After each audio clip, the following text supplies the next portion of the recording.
America के white house से जुड़ी एक बड़ी खबर सामने आई है, जहां पर राष्ट्रपति ट्रंप की अध्यक्षता में सिचुएशन रूम में करीब 2 घंटे तक एक हाई लेवल उच्च स्तरीय बैठक चली और ये बैठक किसी ठोस नतीजे पर नहीं पहुंच पाई। ये बैठक ईरान के साथ संभावित परमाणु समझौते पर पश्चिम एशिया में बढ़ते तनाव को लेकर बुलाई गई थी, लेकिन अंत में कोई निर्णय नहीं लिया गया। रिपोर्ट्स के मुताबिक बैठक में ट्रंप प्रशासन के शीर्ष सुरक्षा सलाहकार, विदेश नीति विशेषज्ञ और रक्षा विभाग के वरिष्ठ अधिकारी शामिल थे। चर्चा का मुख्य केंद्र ईरान के परमाणु कार्यक्रम पर संभावित प्रतिबंध, स्ट्रेट ऑफ हॉर्मुज की सुरक्षा और क्षेत्रीय स्थिरता से जुड़े मुद्दे रहे। बैठक के बाद एक वरिष्ठ अमेरिकी अधिकारी ने पुष्टि की, ट्रंप किसी भी ऐसे समझौते को मंजूरी नहीं देंगे जो उनके रेड लाइन को पूरा ना करता हो। इनमें प्रमुख शर्त यह भी है कि ईरान को कभी भी परमाणु हथियार विकसित करने की अनुमति नहीं दी जाएगी और उसके संवर्धित यूरेनियम भंडार पर अमेरिका का नियंत्रण सुनिश्चित किया जाए। बताया जा रहा है कि बैठक से पहले ट्रंप ने सोशल मीडिया पर भी अपनी सख्त शर्तें स्पष्ट की थी। उन्होंने कहा था कि किसी भी समझौते का हिस्सा यह भी होगा कि स्ट्रेट ऑफ हॉर्मुज को अंतर्राष्ट्रीय शिपिंग के लिए पूरी तरीके से सुरक्षित और खुला रखा जाए, क्योंकि यह वैश्विक ऊर्जा आपूर्ति का सबसे संवेदनशील मार्ग है। ईरान ने इन शर्तों को पहले से ही सिरे से खारिज कर दिया है। तेहरान का कहना है कि वह अपने परमाणु अधिकारों पर किसी भी तरह का बाहरी नियंत्रण स्वीकार नहीं करेगा। यही वजह है कि दोनों देशों के बीच बातचीत लगातार जटिल होती जा रही है। अमेरिका और ईरान के बीच चल रही कूटनीतिक कोशिशों के समानांतर सैन्य दबाव भी बढ़ता दिख रहा है। अमेरिकी रक्षा मंत्री पीट हेग्सेथ ने सिंगापुर में कहा कि यदि कूटनीतिक प्रयास विफल होते हैं तो अमेरिका सैन्य कार्रवाई के लिए भी तैयार बैठा है। उन्होंने स्पष्ट कहा है कि अमेरिका के पास पर्याप्त सैन्य क्षमता है और जरूरत पड़ी तो दोबारा से हम कार्रवाई करने से पीछे नहीं हटेंगे।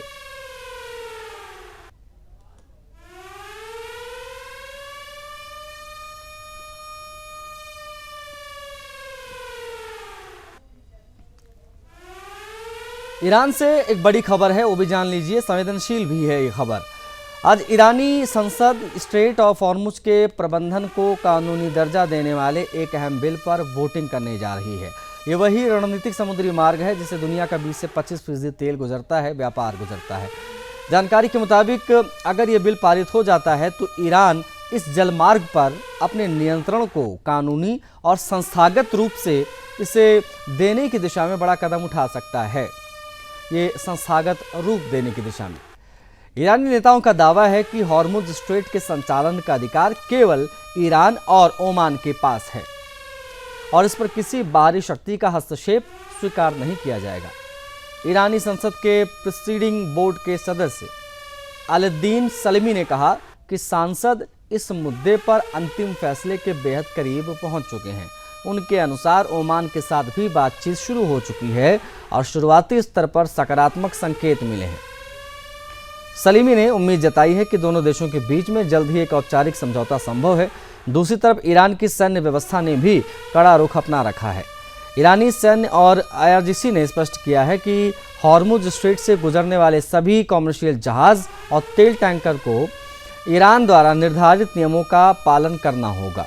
साथ ही ईरान की रेवोल्यूशनरी गार्ड कॉर्प्स ने नौसेना से अनुमति लेना अनिवार्य कर दिया है।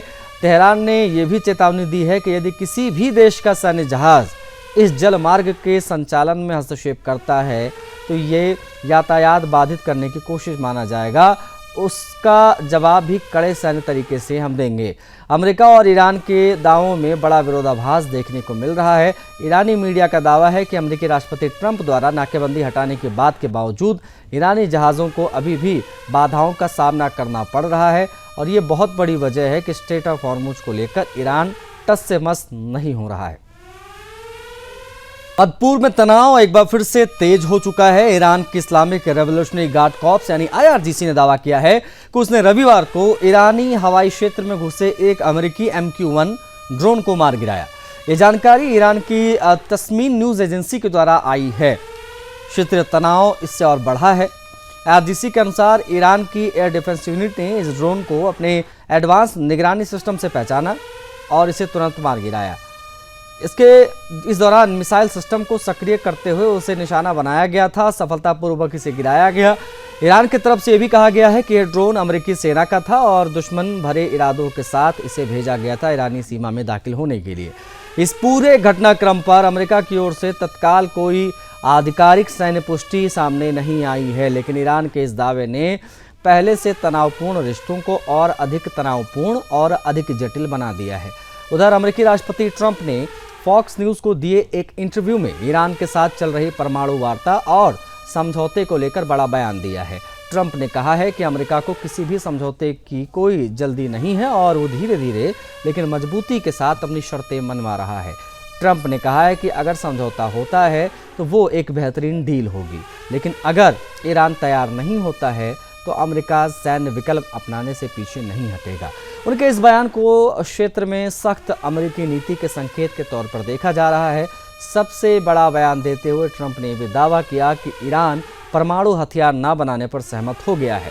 हालांकि ये दावे उस तरफ से हो रहे हैं और परमाणु हथियार को लेकर जब सवाल ईरान से पूछा जाता है तो वो स्पष्ट इनकार कर देता है।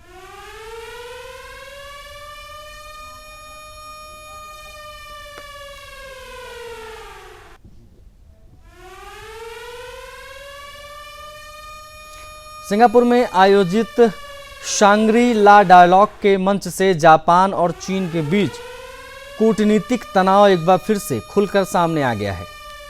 इस प्रतिष्ठित एशियाई रक्षा सम्मेलन में जापान के रक्षा मंत्री शिंजरो कोइजुमी ने बिना नाम लिए चीन पर तीखा परोक्ष हमला बोला। उसकी सैन्य आलोचना को सिरे से खारिज कर दिया। कोइजुमी ने अपने संबोधन में कहा कि यह आश्चर्यजनक है कि एक ऐसा देश जिसके पास विशाल परमाणु हथियारों का भंडार है और रणनीतिक बॉम्बर विमान मौजूद हैं, वो जापान को नया सैन्यवाद बताता है। उन्होंने कहा, सोचिए, जिनके पास भारी सैन्य क्षमता है वे हमें सैन्यवाद का आरोप देते हैं, जबकि जापान के पास ना परमाणु हथियार है और ना ही किसी तरीके का कोई आक्रामक सैन्य ढांचा। उन्होंने चीन का नाम सीधे तौर पर नहीं लिया, लेकिन उनका इशारा स्पष्ट रूप से बीजिंग की ओर था। ये बयान ऐसे समय में आया है जब चीन और जापान के बीच रक्षा नीति और क्षेत्रीय सुरक्षा को लेकर लगातार जुबानी जंग तेज हो गई है। पिछले कुछ वर्षों में चीन ने अपने सैन्य बजट और क्षमताओं में तेज विस्तार किया है, वहीं जापान भी अब अपनी रक्षा नीति में बड़े बदलाव कर रहा है। प्रधानमंत्री सना तकाइची के नेतृत्व में जापान ने द्वितीय विश्व युद्ध के बाद की अपनी शांतिवादी नीति को धीरे धीरे अधिक सक्रिय रक्षा रणनीति की ओर मोड़ना शुरू किया है। टोक्यो अब अपने रक्षा बजट में बढ़ोतरी, आधुनिक सैन्य तकनीक में निवेश और अंतर्राष्ट्रीय सुरक्षा सहयोग को मजबूत करने पर भी जोर दे रहा है। आर्टिफिशियल इंटेलिजेंस आधारित रक्षा प्रणाली की बात हो या अनमैन्ड मिलिट्री सिस्टम की बात हो, साइबर सुरक्षा और स्पेस डिफेंस जैसे क्षेत्र भी इसमें शामिल हैं। चीन लंबे समय से जापान की इस बदलती रक्षा नीति की आलोचना करता रहा है। बीजिंग का आरोप रहा है कि जापान नए सैन्यवाद की राह पर आगे बढ़ रहा है और इसी सैन्यवाद वाले बयान पर ये जो प्रतिक्रिया दी गई है उसी को चाइना से जोड़ा जा रहा है। हालांकि इस बयान के दौरान चीन का खुलकर नाम नहीं लिया गया है। एक ये भी चीज़ जो है वो स्पष्ट होनी आवश्यक हो जाती है। ओमान की खाड़ी में एक बड़ा और बेहद गंभीर समुद्री सैन्य टकराव घटनाक्रम दिखाई दिया। अमेरिकी सेना ने गाम्बिया के झंडे वाले एक कॉमर्शियल यानी व्यावसायिक जहाज को ईरान की ओर से बढ़ने से रोकते हुए उस पर हवाई हमला कर दिया। अमेरिकी सेंट्रल कमांड यानी सेंटकॉम के मुताबिक ये कार्रवाई अंतर्राष्ट्रीय जल क्षेत्र में की गई है, जब जहाज लगातार चेतावनियों के बावजूद दिशा नहीं बदल रहा था। जानकारी के अनुसार जिस जहाज को निशाना बनाया गया उसका नाम MV लियान स्टार बताया गया। अमेरिकी सेना ने दावा किया है कि यह जहाज ओमान की खाड़ी से होते हुए ईरानी बंदरगाह की ओर बढ़ रहा था और ये गतिविधि अमेरिकी नाकेबंदी का उल्लंघन माना गया। सेंटकॉम के अनुसार अमेरिकी सुरक्षा बलों ने जहाज को रोकने के लिए 20 से अधिक बार रेडियो संदेश भेजा, चेतावनी दी। इन चेतावनियों में स्पष्ट रूप से कहा गया कि जहाज को तुरंत वहीं रोक दो क्योंकि उसका मार्ग प्रतिबंधित क्षेत्र की ओर है और ये सैन्य नियमों का उल्लंघन भी है। अमेरिकी दावों के मुताबिक जहाज के क्रू ने किसी भी चेतावनी का पालन नहीं किया और लगातार ईरान की दिशा में आगे बढ़ता रहा। इसके बाद हालात गंभीर हो गए और अमेरिका ने सैन्य कार्रवाई का निर्णय लिया। अमेरिकी एयरफोर्स के एक लड़ाकू विमान ने जहाज के इंजन रूम को टारगेट करते हुए हेलफायर मिसाइल दागी। मिसाइल सीधे इंजन सेक्शन पर लगी, जिसके बाद जहाज़ का इंजन पूरी तरीके से निष्क्रिय हो गया और समंदर में रुक गया।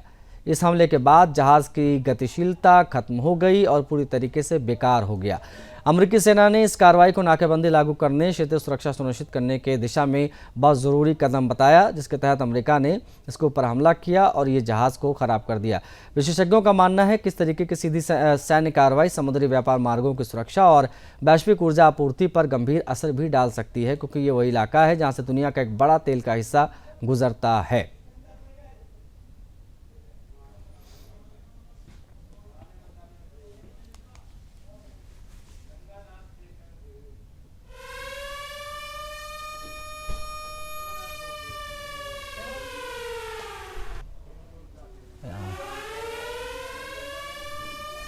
ओमान की खाड़ी में अमेरिकी मिसाइल ने जो अटैक किया वो जहाज़ पे किया, जो जहाज़ बहुत तेज़ी के साथ ईरान की दिशा में आगे बढ़ रहा था।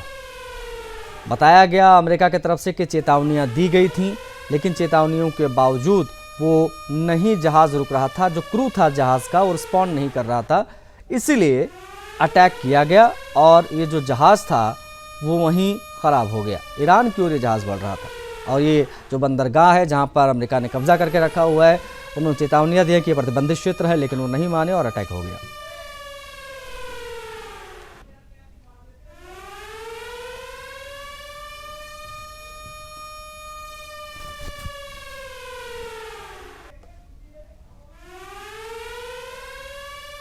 कानपुर में पशु आहार क्षेत्र की अग्रणी कंपनी कपिला पशु आहार ने एक भव्य सेल्स मीट का आयोजन किया। बिठूर स्थित होटल ताज इटर्निटी में आयोजित कपिला जोश सेल्स मीट में देश के 18 राज्यों से आए विक्रय प्रतिनिधियों, क्षेत्रीय प्रबंधकों और वरिष्ठ अधिकारियों ने हिस्सा लिया। 2 दिनों तक चलने वाले इस आयोजन में कंपनी की उपलब्धियों, भविष्य की रणनीतियों और बिक्री को नई ऊंचाइयों तक पहुंचाने के रोड मैप पर विस्तार से चर्चा की गई। कार्यक्रम का मुख्य आकर्षण प्रसिद्ध motivational speaker doctor Vivek Bindra का विशेष सेशन रहा। उन्होंने उपस्थित टीम को सकारात्मक सोच, नेतृत्व क्षमता, लक्ष्य निर्धारण और टीम भावना के महत्व पर प्रेरणादायक मार्गदर्शन दिया। उन्होंने कहा कि बदलते कारोबारी माहौल में सफलता के लिए आत्मविश्वास, अनुशासन और निरंतर सीखने की भावना बहुत जरूरी है। कंपनी के प्रबंध निदेशक सुरेंद्र शिवहरे ने कहा कि वैश्विक आर्थिक चुनौतियों और बाजार की प्रतिस्पर्धा के बावजूद कपिला पशु आहार अपनी गुणवत्ता और ग्राहकों के विश्वास के साथ कोई समझौता नहीं करेगा। उन्होंने कहा कि कंपनी का उद्देश्य किसानों और पशुपालकों को उच्च गुणवत्ता वाले उत्पाद उपलब्ध कराना है और इस दिशा में लगातार काम किया जा रहा है। वहीं कंपनी के निदेशक तरुण शिवहरे और विशाल शिवहरे ने कंपनी के उत्पादों की विशेषज्ञताओं, बाजार में उनकी उपयोगिताओं और आगामी योजनाओं की जानकारी दी। कार्यक्रम के दौरान उत्कृष्ट प्रदर्शन करने वाले सेल्स प्रतिनिधियों, अधिकारियों को सम्मानित भी किया गया। कंपनी का कहना है कि इस तरीके के आयोजन न केवल टीम का मनोबल बढ़ाते हैं, बल्कि संगठन को नई ऊर्जा और नई दिशा भी प्रदान करते हैं। किसका नाम आता है? आप सभी का मैं इस बिठूर की पावन धरा पर स्वागत करता हूँ, अभिनंदन करता हूँ। ये पहला मौका है जब आप लोगों के साथ इस तरह बैठ के गुफ्तगू करने का हमारे केशव सर ने इसको ऑर्गेनाइज किया है। जो भी काम आप लोग फील्ड में कर रहे हैं कपिला पशु आहार की मार्केटिंग से संबंधित, उसमें जो भी परेशानियां आई हों, जो भी सुझाव मिले हों, उनके आधार पर इन्होंने ये निश्चय किया कि आप सबके साथ बैठ के आमने सामने बातचीत की जाए ताकि पता चले कि क्षेत्र में क्या हो रहा है। सुधार की पोजीशन का उत्पादन और उसकी कीमत का निर्धारण दोनों ही काफ़ी मुश्किल वक्त पे हैं और ये सभी जानते हैं कि ये एक कमोडिटी पशु आहार की कीमतों के निर्धारण में या उसकी क्वालिटी में नहीं है। आप कल्पना कर सकते हैं कि जिस कमोडिटी का इस वैश्विक डिस्टर्बेंस में कोई लेना देना नहीं है, उसकी भी कीमतें बढ़ रही हैं। और एक आपको मैं बड़ा एक बाजार का जो नेचर होता है, स्वभाव होता है, वो हवा में होता है। कभी कभी आप कल्पना नहीं कर सकते कि भरपूर उत्पादन होता है और चीज़ें बढ़ रही होती हैं, रेट बढ़ रहे होते हैं। तो ऐसी ही परिस्थितियों में इस समय पूरा बाजार उलझा हुआ है। इसके साथ इस बुलेटिन में फिलहाल इतना। मुझे आज्ञा दीजिए। जय हिंद।